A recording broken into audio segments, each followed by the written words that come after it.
Enzandame, Kupuluza, Mupila Pasizi, Tuzungididi, Yavuvamena, Muzingu Kiame, Enzilage, Onzambi Itombanga, Enzandame, Kukamene, Asizame, Yezo, Undolote,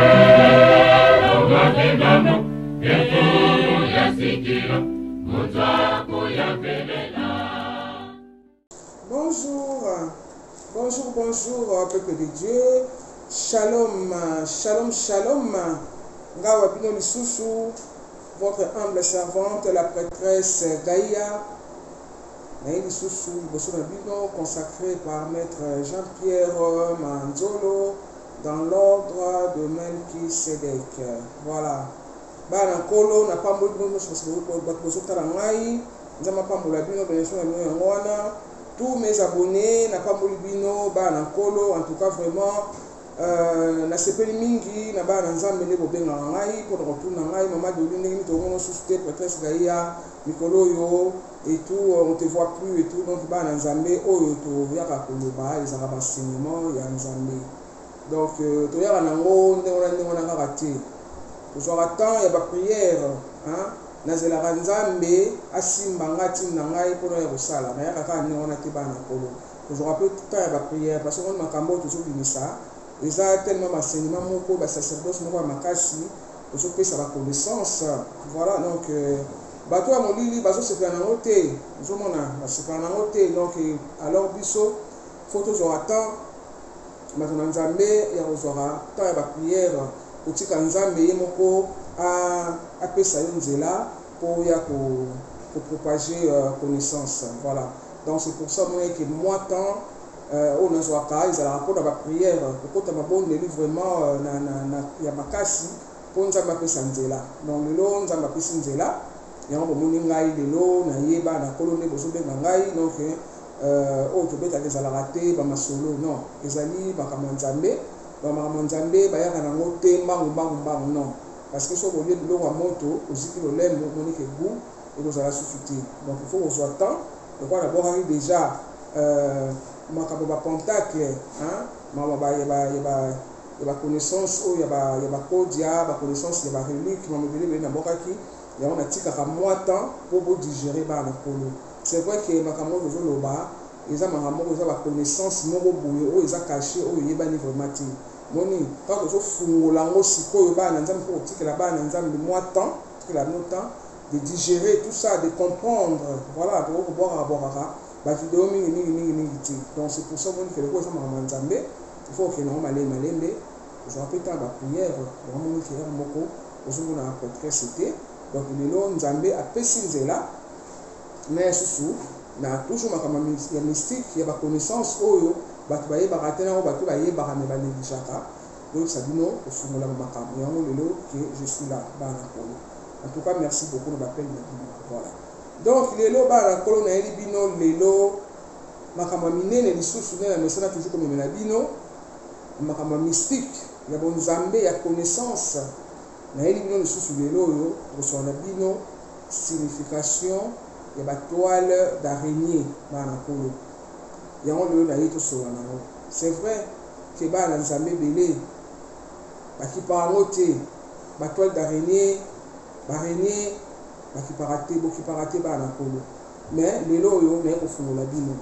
Bana Kolo photo yeba déjà Bana Nzambe yemo kona to yebi ke yemo nanu araignée azala mystique Bana Kolo araignée azala mystique to yebi biso no surtout. Alors mystère oyo et ça derrière la création bana kolo ya araignée il est féminin mystère on est monene mingi bana kolo même la science bango bazo reconnaître la complexité bana kolo ya création pour les hommes ils mystique to yebi que toi d'araignée ça mystique bana kolo voilà. Donc dans le monde spirituel bana kolo il existe le bien et le mal dans le monde spirituel. Il existe le bien et le mal faut to yeba na makambo ya bonzambe soki ondimaka spiritualité te bana kolo kozala vraiment pasi makasi mpona yo comprendre déjà makambo oyo toyaka nango baconnaissance toyaka nango il faut ezala ke ondimaka spiritualité oyebi makambo bonzambe ondima mais soki ondimaka spiritualité te bana kolo eza pasi pour comprendre makambo eza vraiment pasi après barecherche ebele bana kolo après barecherche ebele ya bamystère bana kona baévénement mystique hein? Après barecherche bana kolo ebele ya bamystère na baévénement mystique na batémoignage bana kolo ebele oyo toyoka na spiritualité bana nzambe batoile d'araignée eza bapiste d'atterrissage bana kolo ya bandoki fo toyeba yango lelo ngai ya bino prêtresse Gaïa nayeli bino lisusu mpona kofungola bino makambo oyo batoile d'araignée eza baélément moko eza très nuisible ndenge osakana te bana mpona esi bino meme na science bango moko elekelaka bango na science bango moko bacomprenaka bana nzambe bacomplexité wana ya toile d'araignée eza elongo ya mystique oyo je sais ke bana ebele ya nzambe banéglijaka oyo bayebaka te mais lelo ngai wa bino prêtresse kayani kofungola bino ke la toile d'araignée eza piste d'atterrissage ya bandoki eza elongo moko ya makasi oyo bandoki basalelaka bana kolo apres batémoignage ebele oyo toyoka bana kolo eza piste ya bandoki na bisika oyo bakangamaka bana kolo bisika oyo bakangama na bandako na biso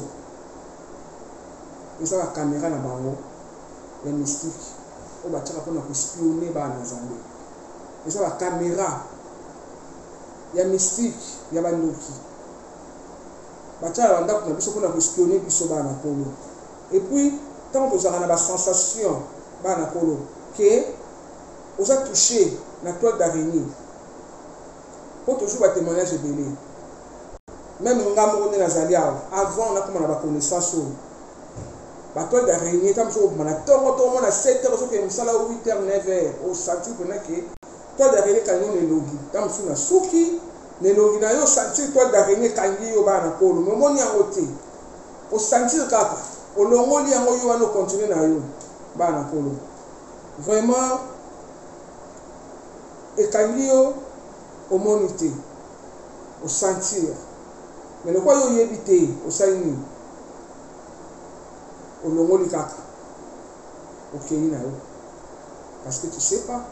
mpona yo omoni yango kaka normal toile d'araignée ekangi yo or c'est rien bana kolo or ntango toile d'araignée ekangi yo wana eza mpena mabe makasi oyo ekangaka biso na libanda oyo oyebi no ti toile d'araignée ekangi yo eza mabe wana vraiment nde eza envoûtement bana kolo wana eza envoûtement okoti vraiment na piège oyo batielaki kaka yo moko na nzela ekanga yo babengi yango filet wana babengi yango filet de l'oiseleur bana kolo eza na passage na bible tomoni yango na psaume 91 verset 3 bana kolo tomoni yango na kati ya bible ezali so otali na psaume 91 verset 3 omona ezolobela biso na filet de l'oiseleur yango wana babengi yango filet de l'oiseleur bana kolo car c'est lui qui te délivre du filet de l'oiseleur de la peste et de ses ravages toyebi passage yango na bible toile d'araignée yango wana babengi filet de l'oiseleur yango wana bana kolo ekangamaka biso na banzela filet de l'oiseleur okoti na kati ya filet oyo batiaki kaka mpona yo ekangi yo bana kolo wana yebaki okoti na filet na bango bana kolo piège oyo batiaki kaka pour toi mpona yo moko kaka bana kolo ekangi yo ntango ekangi yo ndenge wana ebloke makambo ebele bana kolo naosola na bino étape par étape oyo na explike bino tout à l'heure ezali signification ya toile d'araignée po toyebaki eza déjà élément moko bandoki bautilisaka na bapuissance des eaux ya mai bautilisaka batoile d'araignée bana kolo mai mindele bayebi ke batoile d'araignée eza faux eza bien ti mais bango bayebi ke bandoki basalelaka yango. Donc on a plus une signification pour que la vidéo étape par étape. Si vous avez la deuxième étape où il a attaque, il y a la toile d'araignée, attaque na bango, ils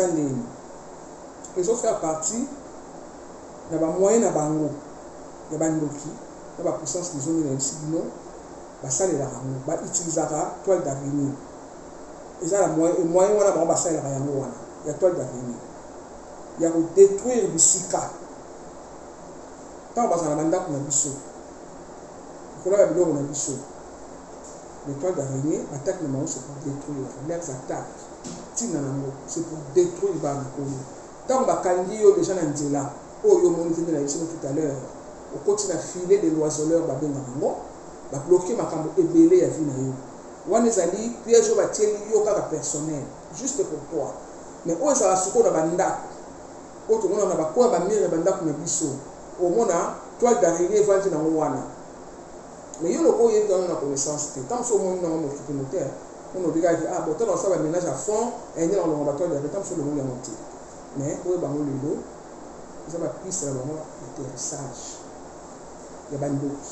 on va tchaka la bande comme biso pour nous contrôler. Et où ils ont la carte d'andako, ils ont caractère pour nous non. Ils ont une descendance là, parce que ça la carte d'andako. Oh il y a une chose de banda pour que kamba yo wana. La banzela, dans la boulevard, mais sentir toi d'araignée. Au long de l'Oaki, pour que les gens aient filé des oiseleurs, la piège. Alors, on se pose à la carte, il y a un lac, il y a un monde comme tes amis pour la descendance, parce qu'ils sont chez toi. Il faut que tu aies des sabbats, accrocher le mur, pour contrôler la maison, surveiller, ça. C'est pas seulement pour toi, parce que ça c'est aussi pour tes enfants. Ils sont là pour détruire. Au monde que bana ba su bien te ndako, baso tanga su bien te, bana ba comme têtu, baso créer le sous te, baso comprendre te, rien ne va, il va le combat dispute na kata ndako, baso comprendre te. Or toi d'araignée, il va du wana. Bana polo. Attaque wana physique. Attaque physique. Filer les loiseleurs parce que y a la physique quoi. Parce que na ndako na yo. Ba ko bebisa makambo, ba commerce na yo. Ba ko détruire. Vous avez que ça ba commerce makambo ta molaka bien, au comprendre te makambo to ekoi. Parce que toi d'araignée ezingi yo bana polo, c'est pouvoir diabolique bana polo. Ba kotaka na contact na ba victime na bango. Na ba rêve au moins que l'autre on a l'autre mingi la toile d'araignée kangi là sur le bureau na yo et il ba dossier ba toile d'araignée zingi l'autre mingi bana pour j'avais dit que ba ndoto bana nzambe to de ba ndoto ti moni que ndoto est sauva le ba bible to yebi ndoto sauva makasi faut pas négliger les ndoto. C'est très important de cette vidéo qui dans tout le biseau physique et quand même dans tout le biseau spirituel. Mais si on a un cordon d'argent ou si le corps physique n'a pas corps spirituel, un corps dans biseau subtil. Mais ça vidéo que corps dans biseau physique et ça peut mettre un corps éthérique. Ma corps il y a d'autres. Quand on a la maman de côte à un corps éthérique, corps autre l'autre à la boîte. Vous devez bien que Dieu nous parle tantôt d'une manière, tantôt d'une autre. Nous avons la biso pe la mensonge à la question makam. Donc on a dit l'auto et soulaki. La Bible peut lire le passage en bas. Alors, tant on se montre un nègre, on a so yo yebi na ote makamba l'auto, yo néglige à no l'auto, yo l'autre à noter. Mais la toile d'araignée c'est comme là déjà. Par contre, parce qu'on a contact, on a victime, on a un rêve. Parce que l'autre c'est mystique. Vino bien te, on a mon caractère, on a simbaté, donc, la toile d'araignée, on sait la bango ya moana, bana kolo. Bavana même na ba voiture na biso. Comme sur leur fond, voiture au monde la toile d'araignée ko. Avant ni na yoana, na kacha voiture, na rétroviseur na libanda, la toile d'araignée kangi, na tableau de bord, au monde ba toile d'araignée vandi nango. yo tam so ka olongo o sali ka bo boaki na yo o mono normal parce que ba yebi ke ba na nzambe belé ba yebi ti ba tak wana physique o e vana banda ko biso ba vana ka même kutu na ba porte na ba fenêtre. C'est vrai que moi aussi avant je voyais beaucoup les toiles d'araignée na ndako. Tant que on comme la fenêtre bo fumo le monde toile d'araignée penako posta na yona bena vanti na quoi. Na entrer dans sur la porte na ndako ko ta bo ma toile d'araignée pena vanti na ngo. Et mi sali na ngo de mi sur na aussi que le bi nga pena tinga mi en avant. Alors la série wana na on sur la connaissance pour bien sauter à l'époque. On a pas aussi ka bo le bois qui na o occupe nos terres. On continue à vivre. Bana polo yango lelo yo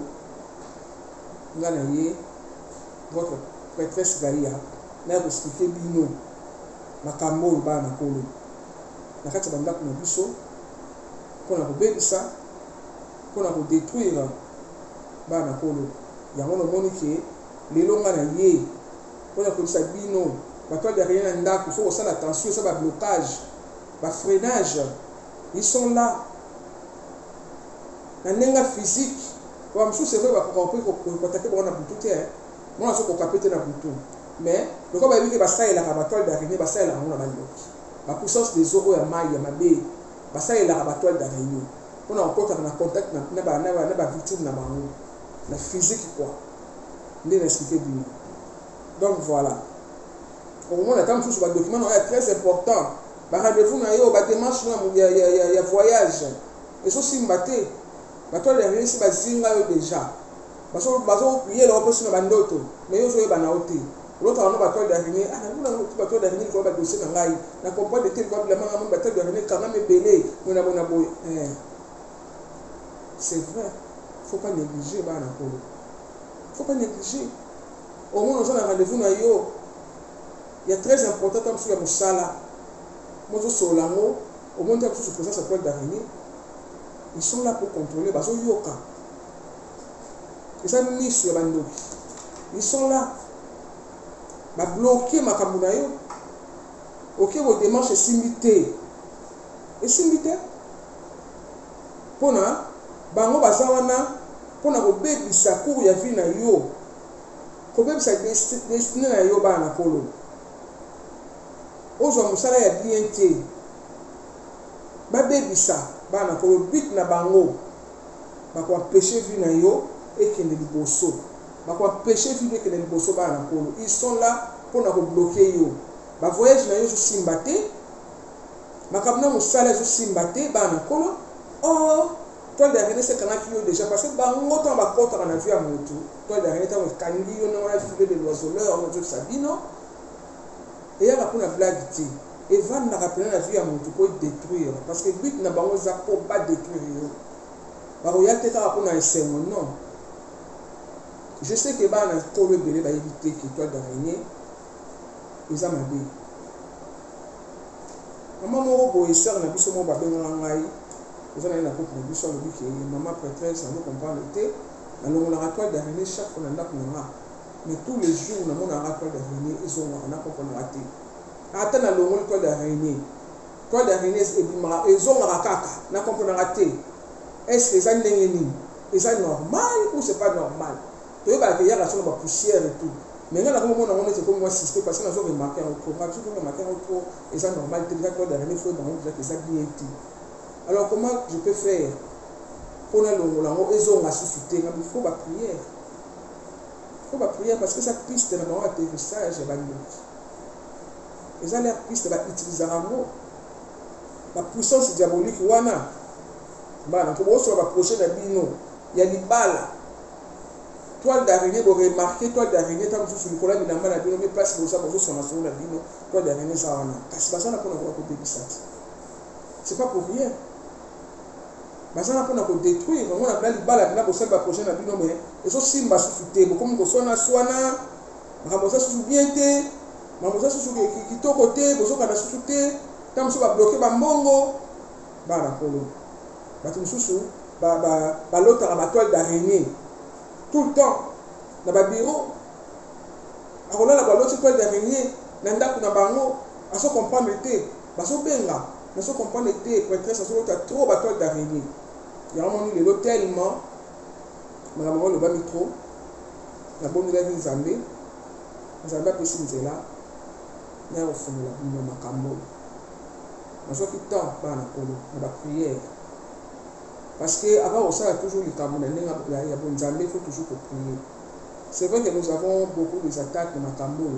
parce que Satan ko lingate boya ko dimisa ba makambo na ye ako lingate mais le roi to banga ite to bana nzambe tant nzambe apesi nzela on est le prêtresse d'ailleurs aye ko fungola bino makambo bana kolo ebele baso périr par manque de connaissance baso so ba blocage moko boye oyo kutu baso kokate très satanique bana kolo batwa dernier ko tanga kango le longi kango na suki kango na makolo so comprendre te yebiti olongo lika ko bwaki ta ko sali bon bana kolo koti na piège au côté na feu de l'oiseleur dit de lever le soir c'est ça feu de l'oiseleur yango wana la toile d'araignée bana kolo voilà sikoyo to comme na prochaine étape o to bengi but ya ba toile d'araignée na vie ya moto but na ngoza ni bana ko sapona ko manipuler batu ko manipuler ba biloko na biso ba ya pamba te to be ba ndako na biso ko manipuler batu na ba choix ya mabe bana kolo choix ya mibala mabe okoya ra ba choix basa malamu te nzo ande toile d'araignée sa kota na vie na yo asa kanga o so kanga na kati ya feu de l'oiseleur asa kanga yo comprendre te okoya ra kala mibala mabe mobalo okoya ra na basa malamu te basi ozo ara ba problème boyo kana raté titi bobe bani papa bokabolo moi mbali pe pareil. Il y avait un frère qui m'avait parlé une fois à Ilsinga qui est prêtresse bana bana olinga basi na zo mo sa malamu te o pona ke to vana basi kuna zo kaka ba problème soit na respecta kangate tumbata onyoso ça fait celui trois fois nous changer basi on se comprend te au sous 4 na zunga bien on faut bon de nzambe c'est vrai to yebike eza passe bato mingi bakuta na basi nzela ka ba sipe na mwasi do mobala sipe na mwasi sipe na mobali bene ngolinga na mwa ndengwana ça c'est vrai mais c'est quoi que vraiment c'est très important pour bon de nzambe et tout na rana nzambe c'est très important to bala aka na luyenge biso wana so mobali mo sipe na yoki na mwa parle pas mobala ni bana kolo et ça malamu pour tout nzambe c'est bien très important. Une sœur frère wana de mokinga est-ce que kuna nzambe na kuna nzambe te bogolo batam suke peut-être que ya est-ce que est-ce que kuna nzambe tant que kuna nzambe ta balala ni wana no bana kuna tuna kolo na tuna kolo ngapi na mndako sambela nzambe il y a longtemps quand moi je me suis demandé dans tout ça mais moi dans mon cœur je disais à mon Dieu je veux un homme bien on va lui montrer à mon ça passe bali morote wa koya boyo bitumba toujours kanate non pour na ngam to bitumba tena ngam mama ko sona ngaso ngate j'aime pas mama pa ola ngam mobali ko sala ka bazuwa ko na lingana ngote mobali zo la ngaba sebele bambana na ko ka ngote nzambe pardon mobali mo ya kimia autre va aller longtemps autre ko umela autre ça mabota na mane ko sema kolo ko tina ngam mobali kaka ndenge na sengaki dans le monde bana kolo il faut osenga c'est très important il faut osenga nzambe bana kolo donc ba toile d'araignée ba manipulera batu vers ba misala mabepe ozoaka ba misala mwa malamu te faut yeba que so koti déjà na kati ya effet na bango ou bazala ndako na yo pona ko contrôler tant ozokende ba makambo ya ba démarche et ba misala na yo vous avez déjà contrôlé ndako na yo okoya ka misala mwa malamu te simba na te pas un mois 2 mois ba benga biso mingi sur la ko loko yo sabino parce que beaucoup de monde nous appelle azo musala ko mela raté mususu ba katela ka 3 mois na musala so ka faire musala 3 mois il faut débat faut un problème ba lo la ou pas toi moi le yesu tout ça là ça va ba blocage wana ba freinage wana o tozoyeba te ya ba toile d'araignée na bandako na biso ya ba filet de l'oiseleur ya ba toile d'araignée kangaka biso na banzela yango lelo prêtresse na bino aye kofunga no makambo oyo po bocomprendre bana kolo so basi bakangi yo bakomanipule yo mpe na badirection kaka ya mabe ya baeglise ya malamu te ça aussi banotinda yo kaka na banzela mabe notinda yo kaka na baeglise ya bien te baeglise oyo mpena ko pasteur aza na nguya bakotinda kuna te okende kuna te mpo sote bapasteur aya komona bakotinda église oyo kutu pasteur yango mpe asimba toloba donc pasteur azomona kutu te ke yo oza deja ya bien te parce que ye moko mpe aza deja ya kosimba donc moya yeba te ke yo okangami na filet de l'oiseleur ezobebisa makambo na yo pasteur il peut pas savoir yamoni ke bango ntango filet wana ekangi yo na nzoto na yo ekotinda yo donc manipulation na bango but na bango pour te manipuler dans ta vie okoyaka na basi mabe mibala mabe ndenge expliqué ou okoyaka na baéglise ya malamu te banakodirige yo na nzela mabe kaka bana kolo bafaire ya bien te okoyaka kaka na bafaire ya bien te badirection ya mabe bakotia mpona bacamarade ya mabe bacamarade ya bien te oyo bakoposa conseil ya bien non batia yoka bacamarade moko ya mabe bana kolo ozalaka kaka na bisika moko ya mabe nonga manipulation na bango c'est ça batia bacamarade ya mabe oyo baposa baconseil ya mabe kaka bakotiela yo mpe lisusu bakomanipule yo chaque fois yo okoyaka kaka na bisika mabe ozalaka na place kaka ya mabe na ntango kaka ya mabe makambo ekoyelaka kaka yo ntango soki ozakoleka na yo moni dispute oye wana mokoti na kati ya makambo yango bango bakanga yo déjà ou ils sont chez toi na bakoya bamire place bapostaka wana bavandi wana bazocontrôle bana kolo yango wana moni ke il faut koluka elongi na nzambe koluka elongi ya nzambe na basolution na yo bana kona baproblème na yo faut koluka solution c'est pouvoir méchant bana kolo ezomema yo or limite ya but na yo ya vie na batana yo ya vie ezana mpona kodeplace yo kolekisela yo batano oyo nzambe atiaki mpona yo leur but c'est ça ya kolekisela yo ntango bana kolo na makambo ya bozoba ezanga ntina bazobebisela yo kaka makambo na yo mpo ozala bien te bana kolo bakobimisa yo na nzela na yo na destin na yo divine oyo nzambe atiaki mpona yo programme na bango bana kolo ezalaka vraiment ciblé na vie ya moto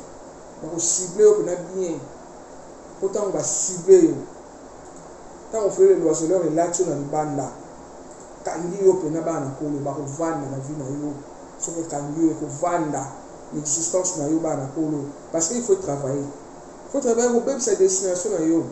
destin na yo nzambe atielaki yo ezana mpona kobebisa bana kolo korendre vie na yo inutile korendre vie na yo improductive bana kolo ils sont là pour ça alors yo faut lobelonga nzambe baza wana mpona korendre yo vie na yo un endroit désert bana ko place oyo esengo to bonheur ezalaka te donc pasi na pasi batieli yo pasi na pasi bana kolo dans ta vie but na bango yango wana bana kolo faut lobelonga nzambe so omoni ndenge wana kovanda bongo te bana kolo parce que bato mingi ozomona bien ke vino ozokende mabe ezobebisa baferme na yo ozokomprendre te okomi kolelalela non bana kolo parce que ntango baza na kati ya vie na yo même baprojet bamosuku komona abandaki kosala bavoyage na ye kendaka nde baturquie kendaka bachine na ye asombaka biloko na ye asedebrouillaka na ye bien atekaka na ye mpo abongisa vie na ye du coup mbala moko akwei makambo to ebebi azokomprendre te opesi bato bambongo baniongo kozwa niongo ekomi mpasi komi koswala na bato yango komi kobunda balingi kofuta mbongo na yo tozokomprendre lisusu te bato wana mpe batie bango bafaiblesse wana parce que bango bato wana toile ya règle ekangi wana baza na besoin basilisa yo alors bato mpe olefisi mbongo wana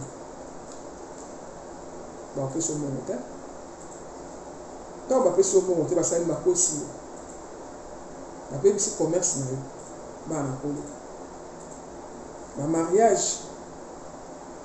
bana na yo bakobebisa meme na santé na yo so basi bakangi yo bakodétruire meme na bana basu bien te parce que nde esili oke bazala na bacoin ya bamire ya bandako oyo baza na bandako c'est pas seulement pour toi-même, non. Et ça pour la descendance na yo, ça veut dire na bana na yo. Yango baza na ndako pour contrôler même na bana. Bana baza kotanga bien na classe, mabo du coup comprendre bana batanga na sauter. Bana moko ki na classe, nous on a sur na bana te comme ba trouble. Donc faut boyeba que ba toile d'araignée ezali ba piste de l'atterrissage ya bandoki bana kolo bandoki ba utiliser bango. Mais on a eu ça bien. Bazana pour kokwesa yo kobebisa vi na yo esengo kutu ezala susu te na vi na yo bana kokoma mawa bana kofungola o pauvreté incroyable bautilisaka arme wana ya toile d'araignée mpona kobebisa makambo ya bien elekaka kutu susu na nzela na yo te bana elekaka kutu susu te elekaka te bana ko basalaka bablocage démoniaque baye po baye kobebisa pour détruire bana kolo. Il faut pas qu'on la peuple de Dieu. So moni que vie na yo ezaki na ngobe surtout so ozalaka bien. Nena lobi que yo sala ba voyage na yo que na koyi, c'est pas normal. Il y a quelque chose qui va pas. Alors qu'on a la tête. Seul mutu oyo to yebi nzambe na biso ka mta ko telemisa yo. Ye kaka, mususu azate. Mususu azate. So osani, so moni ndenge wana. Ko telema. Okotelema bana nzambe kolukelo ya nzambe baosele o long détour moko bopona kobimisa yo na succès na yo komema wana nzela mabe pour te détruire bana kolo biti na bango yango wana. Alors vous avez vraiment besoin ya sagesse na connaissance ya nzambe bien aimé na lumière ya Saint-Esprit na puissance ya Saint-Esprit kati na biso au nom de Jésus-Christ. Nous avons besoin de sabbat na koloko telema na ensemble pour combattre, pour vaincre, pour restaurer destination na yo plutôt divine. On za mataki pour na yo bana kolo. Ko ba nimba faire dérailler yo na nzela na yo prophétique. On za mataki pour na yo. Destin na prophétique ba nimba dérailler mo ba bimiso na nzela kaka. Leur objectif c'est ça. Na vie na yo bana kolo. Bakotinda wana nzela mo ya mabe na nzela mususu par rapport au nzela babusela ki yo ba déplacer yo a changer na bango yo kaka l'air but ezana nka yango wana pona kobebisa nzela bana nzambe bana kolo mode na bango o ba opéra na vie ya moto mode na bango zali o ba opéra ka mais c'est notre sur la étape par étape o sur na ça no mode na bango o ba opéra na vie ya moto so ba oto na kata vie ya moto so ba siba kalio ba osani tu le banga okoma banga bien aimé quoi ce ça est le côté parce que toi tu as peur de tout maintenant batio yango ko banga wana batio yango bana kolo batio découragement ya ko sakana te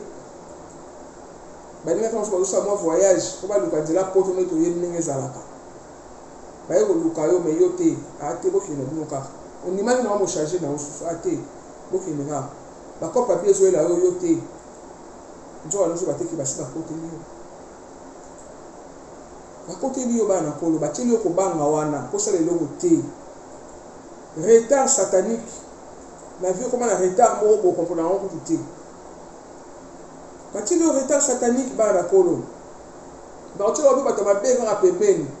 ba so mona nzela mabe batama be o ba poso ba conseil malamu te ba conseil yo pousser yo na ba erreur na vie na yo bana kolo bateli yo ba biloko no surtout wana toi d'arriver ça mabe ça malamu te la manda pour ce que tu es barabana pour ça malamu te mais si le Jésus est mystique déjà régné moi ça non mystique mystère on les a caché derrière bana ko le long on a ko fungola bino basini siko ya bato oyo azali attaquer na toile d'araignée basini na bango sani bana ko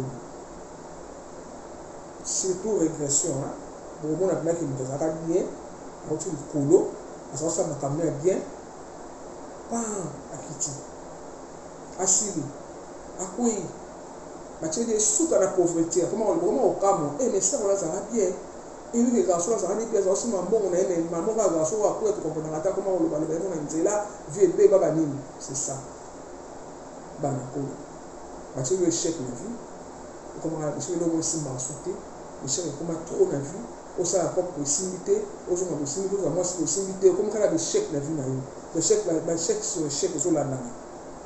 mais quand on a la situation où il passe on a besoin de bien situation wana o ça ba signe ya bato oyo bakangami na fait le loiseau là na toile d'araignée na pour ça nous ba signe ya bato no koyeba que moto oyo akangami na toile d'araignée ba signe on va pesa bino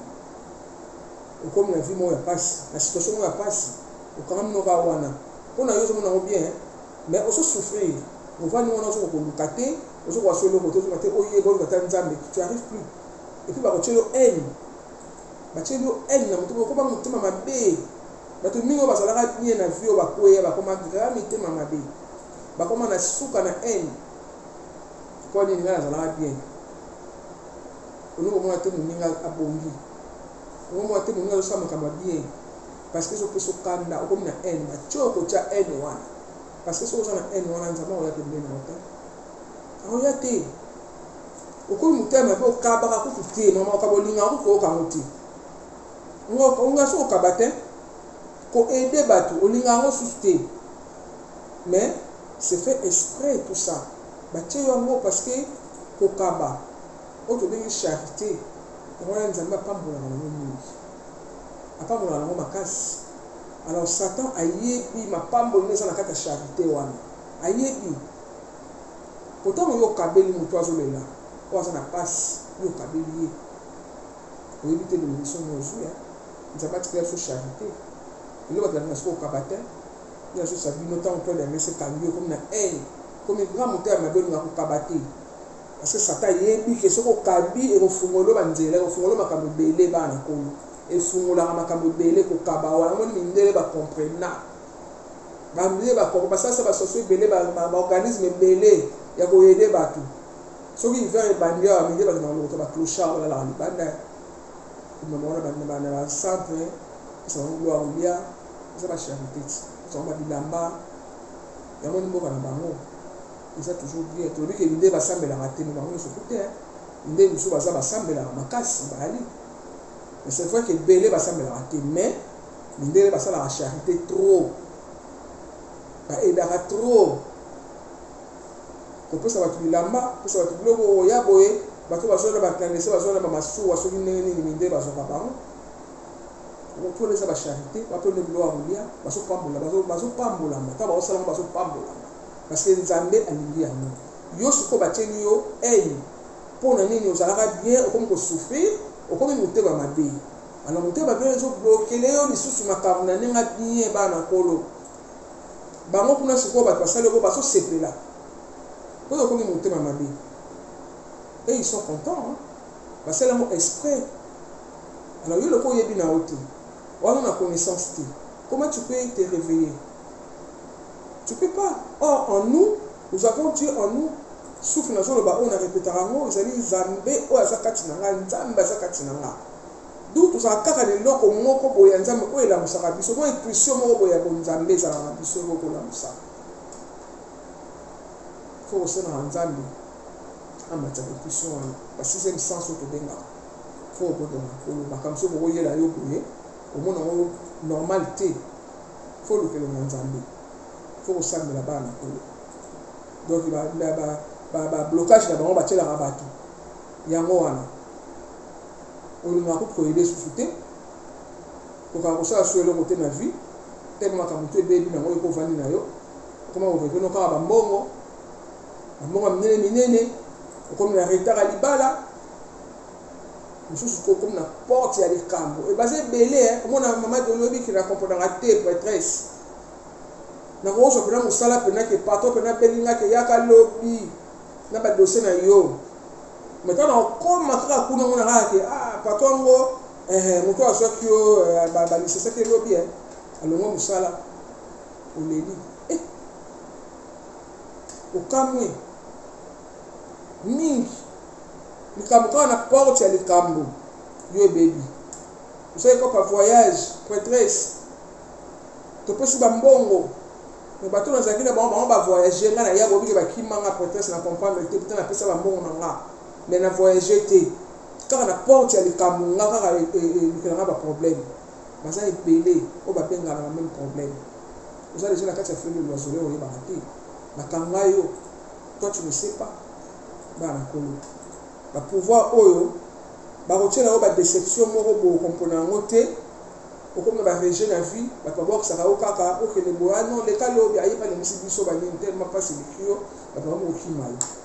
Ba mo rejeter. Barakoko maladie moro boye, ozo ba ta sensibilité. Parce que la stérilité, il faut mener la guerre contre l'attaque par la prière et le combat spirituel.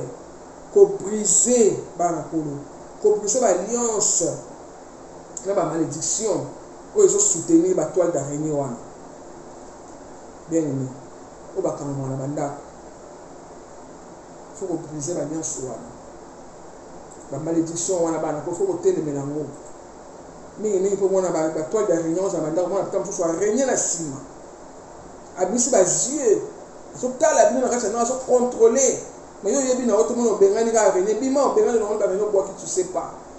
pour les autres araignée déjà bang ça biso pour moi ça na phobie ya ba araignée na ngako to bangoti et belé ba ça ba araignée et bang ça ba on ça to biso na ndako bo maté ba na ko Exode 22:18 Exode 22:18, Barigno va kamana simawana. Et le bien biso, tu ne laisseras pas vivre la sorcière. Ngam lobité. Exode 22:18 après simobana pour le botanga. Ya mo le lobi. Bible de bien biso. Tu ne laisseras pas vivre la sorcière. Si vous êtes en monio au tike poani. Faut bon maïba la kolo bambie pour le moto na kolo. Au bomier. Pour que l'homme a raté, de que l'homme a raté, même de que même ta famille, avec l'homme a raté. Autant comme une doki, il y a un homme souni, il faut lire, il y a un homme tabac, il n'y a pas comme un combo. Il ne faut pas qu'on laisse faire. Ne te laisse pas faire, Bana Kolo. Ma camo est commis trop. Que je m'en ai mis, peut-être, parce que la bouche va kindoki. Pourquoi pas ça là? Bon, parce que politique masse, parce que la sabi so, la camo est le cas. Et puis tu as mis la bouche, on peut kindoki, la poto à Wizan, les alliés. Alors, il ne faut pas qu'on a là, qu'on les laisse à faiblesse, qu'on les laisse à faiblesse. Pour nous caler un bon de l'instant, le bac a besoin de que tu les pour le feu pour les laisser à faiblesse. Donc, tu as peur parce que les gens ont banque sa biso pour qu'ils ne raisonnent pas comme mayele c'est ça comme mayele mais là on se écoute sur ma séqué et comment biso la non de liaba on se écoute sur la spiritualité mais là on matisse na ninga bonzambe c'est ça mayele kaka intelligence alors bandoki quand ba yebi que yo ça na mayele noté yo yebi te ke ba bimana na butu ba nsa ma mabe toi tu sais pas ba yebi ko zona kindokité yo yebi notre intelligence on a te alors ba so bloquer ba vie na biso na mité ba mabe kaka pour de raison on va monter à mabe alingi te yo sala bien na ba ndeko na biso o ba zana ba misala mabe wana azali de konoti ayebi ke te peut-être que c'est ma sœur on va na mnoko mais na butu aya na osepelisa quoi kangi makamna yo baby sina bana na yo mais so suppose na le samuti bana ko le baby makamtu baby yo mon expliquer bino ma toile d'araignée auto zo on blaguité mais si bino après ba témoignage belé pourtant là ba film d'horreur on a tenu ba film d'horreur ba maison hantée pourquoi ça la kana ba toile d'araignée c'est ça pas ba témoin ndele ba yebi hein. Même indele ba yebi ba na kolo mboka mozo na France wa mboka wana nakotanga kombo te mais mboka mozo na France bato ba ndoki à l'époque na 1800 bakanga bandoki belé ba kotsa na maison wana ba ezali ka tilo na mboka ngo bato ko ko visiter ngo ba benga ngo maison des sorciers o ba bela ba ndoki à l'époque etika la rombe ba archive na wata na visiter. Alors mboka wana so kokoti yango bana kolo foza makasi na losambo so kokoti mboka wana obeba so makasi te ba pumbusi yo okomo ko pumbwa na butu mboka mo mawa tro mais ça na France mais tokosola makambo yango okonzama kosimama lisusu mpona ye kofungola makambo wana nde tokosola lelo napesi bino ka mwa flash voilà bana nkolo vraiment tosoli na bino kitoko bana nzambe. Alors comment leur échapper bana nkolo koéchapper babiloko oyo nyonso koéchapper batoile d'araignée oyo babengi bafilet de l'oiseleur koéchapper bataki wana ya bandoki bana nkolo il faut kopesa kaka vie na yo na Jésus Christ. Pesa vie na Jésus Christ okoma ami ya nzambe bana nkolo po abundela yo contre ces pouvoirs méchants kokima masumu kovivre na principe na baprécepte ya nzambe bana nkolo eza très important kotinda moto na bacoin wana ya bandako na yo bana nkolo kotinda moto kotelemela bana nzambe botika tante mpona kolibere bavie na bino na destin na bino bana nkolo fo kobombaka na se ya makila ya Christ yango nde motu ezosimba biso bana nkolo sino te moyi te vie sans Christ eza mawa mingi toza obligé bana nkolo parce que bandeko baza tout autour bible elobi na biso voici je vous ai laissé les brebis au milieu des loups bible elobi na biso yango toza au milieu des loups oyo baza wana mpona koatake bana nzambe kobebisa bavie na biso. Alors si te laisse faire ozolela ezala pasi nous sommes des mamans de toza bana biso po kodirige bana biso na nzela ya nzambe bana ebele bazobeba na poto oyo ekomaka ete te bana poto baza baimpoli bana poto bayokaka te bana poto babesaka parent te. Non, c'est faux, c'est faux parce que baza derrière wana kobebisa bana nzambe mama mingi bazolela basola bamama ebele nga awa bana moyen te nga awa bana bazoyoka te nga awa boye na prêtresse nasala ndenge nini osamba so nabengi mwana ye kosambela mwana alingaka te mpona boye nga biprie nzambe asalaka lela nzambe bobana koprie sikoyo ya connaissance bopriera susu na loyenge te. Non, faut koprie lokola initié na connaissance face à l'est toujours robe no ya pembe na ba heure pe bapriere na ba heure nyonso tu te napesaki bino ba heure na balolenge ya kosambela botala lolenge ya kosambela napesa ba heure basambelaka heure nyonso tu te ba heure ezali nayebisa bino ke nzambe aza organisé. Ernest Trimégiste alobaki ce qui est en bas ce qui est en haut oyo eza na likolo mpe eza na se nzambe aza organisé pesa no exemple ebele. Alors eza ba heure oyo ya kosambela oyo mpona obikela osambela okende bajour napesaki bino bajour ya bakomba ezali mardi eza jour ya komba oyo bokotelema komba mpona libota na mpona bana na yo bazotelemela bana na yo mardi otelemi oza na baheure ebele oza na 6 heures soko olingi oza na 9 heures oza na 12 heures oza na 15 heures oza na 18 heures oza na 21 heures oza na minuit ozoki suko 3 heures du matin baheure yango wana kokotelemela mpona koprotéger libota na yo bana na yo etu bana nkolo. C'est ça.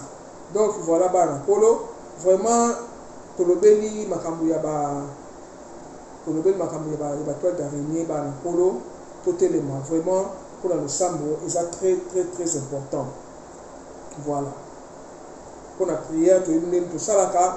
prière toujours avant kobanda losambo fo kosengaka toujours d'abord nzambe alimbisa yo pardon d'abord na masumu obeleli nzambe akisama biso na likolo na yo alimbisa nanu osengi pardon bana nkolo nasengi ndenge basambelaka te vous le savez lobinde tosambelaka tobandaka toujours nanu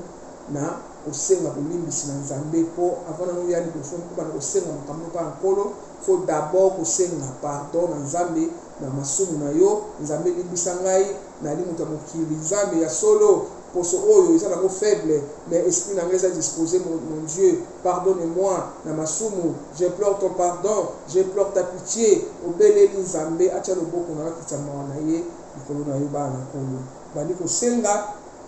le sang de Christ. Le sang de Christ est entouré ndako na yo et entouré yo bana na yo bana nkolo bandi kosenga na nzambe atondisa yo na Saint-Esprit a rempli ton corps ton âme et ton esprit na esprit na ye ya nzambe telemisi miraille bien aimé ya moto ya saint esprit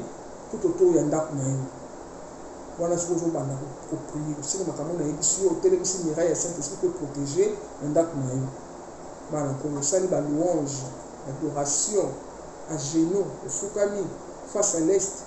même pendant 15 minutes oyembeli nzambe mpenza bana nkolo après obandi baprière na yo bana nzambe. Voilà, donc vraiment bana nkolo monsieur no passage la prière oyo nazopesa bino na passage oyo nazopesa ezali mpona bato oyo base retrouver na makambo oyo nga na lobi na seulement na nga oyo batoile d'araignée bablocage na mobelebele ezosimba te soki ose retrouver na makambo oyo nga na lobi prière yango oyo nazopesa bino 2 jours ya kosala prière ça dépend ya ndenge ya vie na yo ndenge omoni ndenge ekangameli na ndenge makambo na yo ezosimba te yo omona ça dépend ya makambo na yo ndenge yo omonela. Alors nga napesi bapassage oyo ya bible mpona komédite mpona 2 jours soki ose retrouver makambo nga na yebisi bino otanga psaume 109 na psaume 46 otangi Deutéronome 18 10 otangi Exode 22 18 otangi Luc 10 19 Nahum 3 Nahum 2 otangi wana osali nango 2 jours bana nkolo soki oza na besoin ya prière bana nzambe oyo eza vraiment ciblé mpona batoile d'araignée la obengi po ozwa la prière. Voilà, na préféré numéro na ngeza wana na WhatsApp okinga na WhatsApp komeni ngai otindeli yo prière oyo ezali ciblé oyo kobondela mpona nzambe afuna makambo na yo oyo napesi bapassage ya bible okomédite médite bapassage oyo napesi et puis osali baprière soki oza na besoin obengi mpo ozwa baprière ndenge nde nalobi bana nkolo. Voilà, donc tosoli na bino kitoko bana nzambe makambo ya nzambe il faut koyeba faut kozala na connaissance makambo mosusu oyo tolebizaka yango na bandeko bautilisaka po toyeba ke bandeko bautilisaka batoile d'araignée na yebisi bino bapuissance des eaux bautilisaka batoile d'araignée toyebi te oyokanga biso na banzela obengi yango filet de moissonneur